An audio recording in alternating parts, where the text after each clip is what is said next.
Good morning, dear students. How are you all? I hope you all are safe and fine at your home. Students, हमने अपनी पिछली video में आ की मात्रा का अभ्यास किया था। आ की मात्रा हमेशा व्यंजन के बाद लगती है और जब आ की मात्रा की जब लगाई जाती है तो जो आवाज़ होती है वो ऊंची हो जाती है। जैसे कि मैंने आपको बताया था क पे आ की मात्रा लगाएंगे क आ का, ख आ खा। तो इस तरह से क की मात्रा लगाई जाती है। तो आज हम करेंगे इ की मात्रा। ये क्या है? इ, जिसे हम छोटी ई भी कहते हैं। आज हम करेंगे छोटी ई की मात्रा।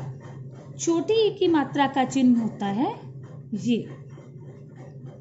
ये होती है छोटी ई की मात्रा का चिन्ह। स्टूडेंट्स, छोटी ई की मात्रा कहाँ और कैसे लगती है मैं आपको बताती हूँ।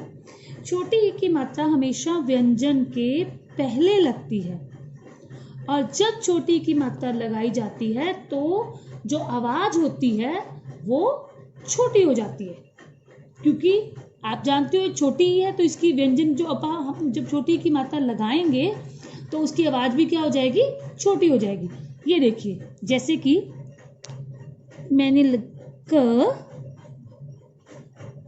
क पे हम लगाएंगे छोटी ई की मात्रा, क्या बनेगा? क पे छोटी की मात्रा की। ऐसा ही ख पे हम लगाएंगे छोटी की मात्रा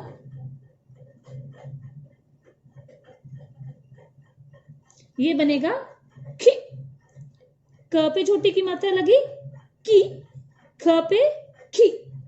जब हम ई की मात्रा छोटी ई की मात्रा लगती है वो हमेशा व्यंजन से पहले लगती है।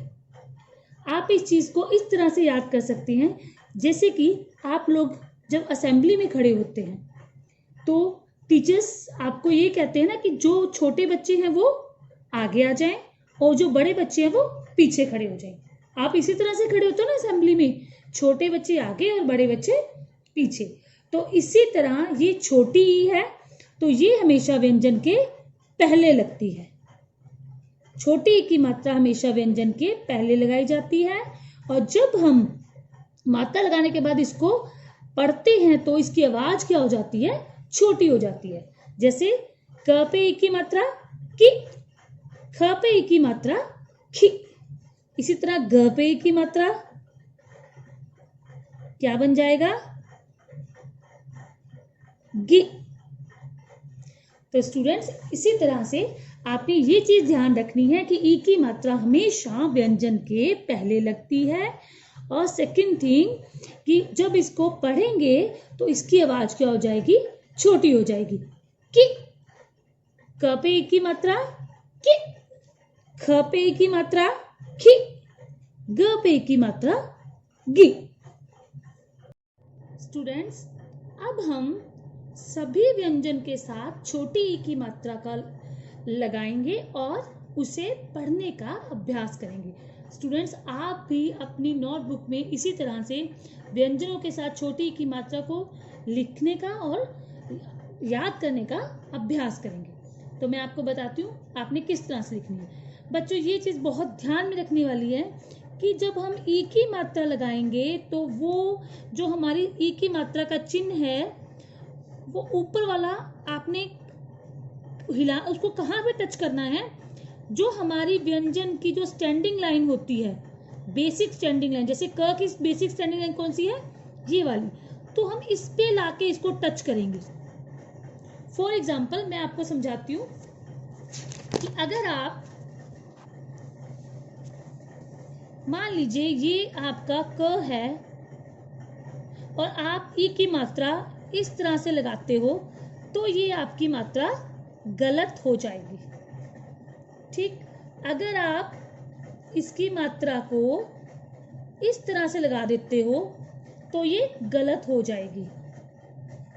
तो इसलिए आपने ध्यान रखना है कि ई की मात्रा अब आप जब अभ्यास करोगे तो इस चीज को बहुत ध्यान से करोगे कि ई की मात्रा आपने इस स्टैंडिंग लाइन पे टच करनी है। जैसे कि ये आपकी स्टैंडिंग लाइन होगी और इसी पर हम दोबारा लेके जाते हुए इसको इससे टच करेंगे, तो ये हमारी ई की मात्रा क्या हो जाएगी, सही हो जाएगी। किसी भी व्यंजन की जो बेस की लाइन होती है स्टैंड लाइन, उस पे हमने ई की मात्रा लगानी है। अगर हम इसी तरह से यहाँ पे उससे बाद या उससे पहले, या कुछ बच्चे क्या करते हैं इस तरह से भी ई की मात्रा लगाएंगे, जैसे कि वो ऐसे लगा दिया, बस ऐसे रख दी उन्होंने, ये ई की मात्रा गलत है। आपका सही जो होगा वो ई की मात्रा आपने इस तरह से जो स्टैंडिंग लाइन है उसके ऊपर पूरी टच करनी है, तो ये आपकी छोटी ई की मात्रा लगेगी। तो अब हम करेंगे ख पे ई की मात्रा लगाएंगे। इसी तरह से ख पे ई की मात्रा कहाँ तक जाएगी हमारी, ये होगी हमारी ख पे ई की मात्रा।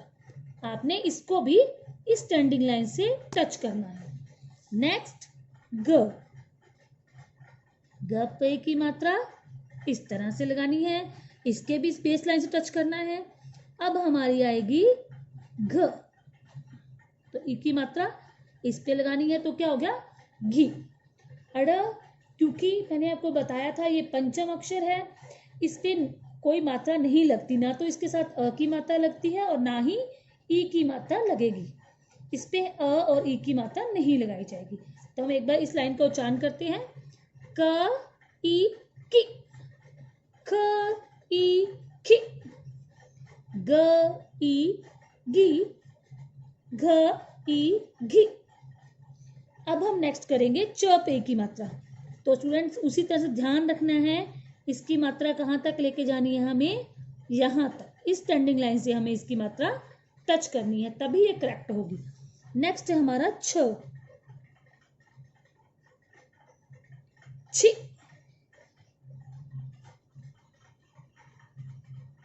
जी,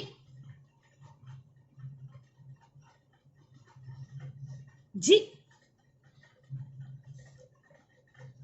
अणा, अणा के साथ भी मात्रा ई, अ और ई की मात्रा कोई भी मात्रा नहीं लगाई जाएगी। नेक्स्ट है हमारा ट, इसकी भी स्टैंडिंग लाइन के साथ हम लगाएंगे टी,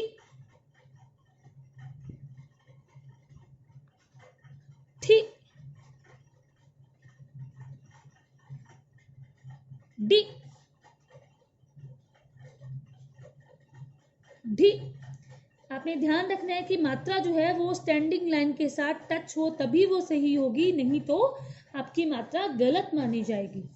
जो अना होता है हमारा, इसके साथ ई की मात्रा लगाई जाती है। जब आप आगे पढ़ोगे बड़ी क्लासेस में तब आपको पता चला लगेगा कि अना के साथ मात्राएं, कुछ मात्राएं लगाई जाती हैं। अब हम इसका उच्चारण करते हैं, च ई ची, छ ई छी, ज ई जी, झ ई झी, ट ई टी, थ ई ठी, ड ई डी, ढ ई ढी। अब हम करेंगे त पे, त पे की मात्रा ति, थ पे की मात्रा ध्यान रखना है, थ जो होता है उसकी जो ऊपर छोटी स्लीपिंग लाइन होती है वो उससे टच नहीं होती है, तो यहां भी आप इससे टच नहीं करेंगे। थ की जो ई की मात्रा है वो इस स्टैंडिंग लाइन से टच होगी। नेक्स्ट है हमारा द, द पे की मात्रा दी, ध पे की मात्रा धी, न पे की मात्रा नी, ती, थी, दी, धी, नी। आगे है प पे ई की मात्रा पी, फ पे ई की मात्रा फी, ब पे ई की मात्रा बी, भ पे ई की मात्रा भी, म पे मी, य पे ये, र पे। अब आप कहेंगे कि र की तो स्टैंडिंग लाइन है ही नहीं, तो बच्चों कोई बात नहीं, इसकी स्टैंडिंग लाइन नहीं है, तो आपने ध्यान रखना है कि आप इसको यहाँ पे टच करेंगे।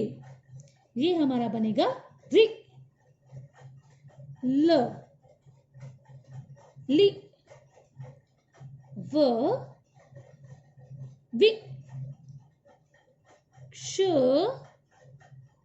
क्षि, श, षि, स, सि, ह, हि। अब हम उच्चारण करते हैं।